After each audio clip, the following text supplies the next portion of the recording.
It-tlieta filgħodu d-deputat mexxej għall-affarijiet tal-Partit Laburista Tony Abela żar il-Birgu fejn iltaqa' ma' wħud mir-residenti li jgħixu f'din il-belt storika. Belt popolazzjoni ta' ftit aktar minn 3,000 ruħ li fl-elezzjoni tal-11 ta' April trid teleġġi 5 kunsilliera. F'isem il-Partit Laburista se jikkontestaw 6 kandidati.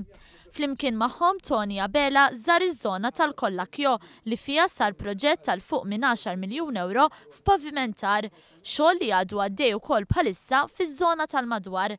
Żaru wkoll il-Berġa ta' Franza li fiha wieħed mis-7 ġibjuni f'din il-lokalità u li għal quddiem hemm il-ħsieb li l-ilma minnu jibda jintuża għal faċilitajiet sanitarji.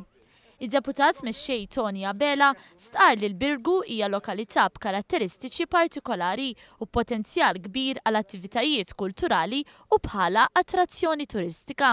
Għalina li l-kottonera, l-konsilli tagħna ikomplu jġibu l-maġġoranza tagħhom hija importanti għaliex din hija akkwata li fil-fema tagħna għadna ma rajniex il-potenzjal kbir li għandha.